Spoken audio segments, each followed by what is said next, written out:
I've never been one for sharing stuff like this, but what happened on that trip still messes with me. It was summer 2019, and I needed to clear my head after a rough breakup.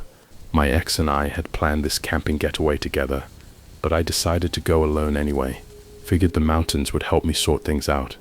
I headed to the Smoky Mountains in Tennessee, a spot I'd been to as a kid. Rented a small cabin on the edge of the park, but planned to spend most time hiking and tent camping deeper in.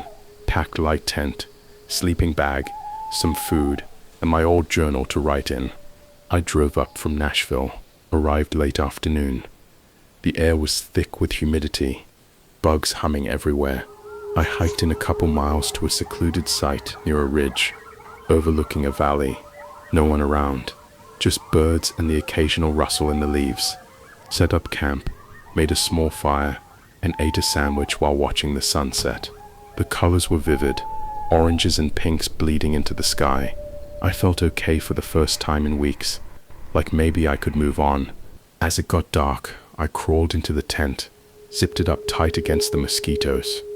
Fell asleep pretty quick, exhausted from the hike. Woke up sometime in the night to a sound like whispering, faint and muffled, right outside the tent. I lay there, heart picking up, telling myself it was the wind or leaves scraping, but it kept going, rising and falling like voices in conversation. Couldn't make out words, just the rhythm. I checked my watch, 3:17 a.m. The whispering stopped after a minute, and I drifted back off, chalking it up to imagination or animals. Morning came humid and overcast.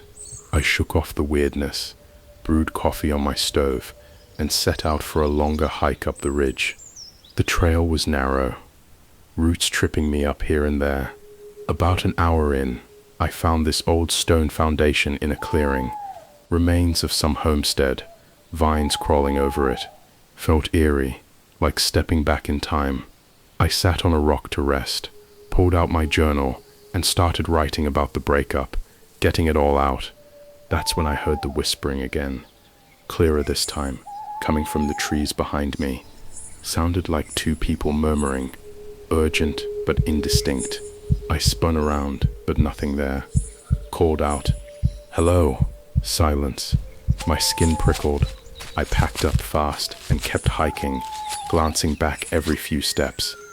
Back at camp by early evening, I built another fire, bigger this time, ate dinner, tried to read a book on my phone, but the battery was low, no signal anyway. As night deepened, the whispering returned, closer, circling the tent. I shone my flashlight out the mesh window, beam cutting through the dark, but it only lit up trunks and underbrush. The voices seemed to echo my thoughts, fragments like alone or lost, but I couldn't be sure. Panic started building. Was I losing it?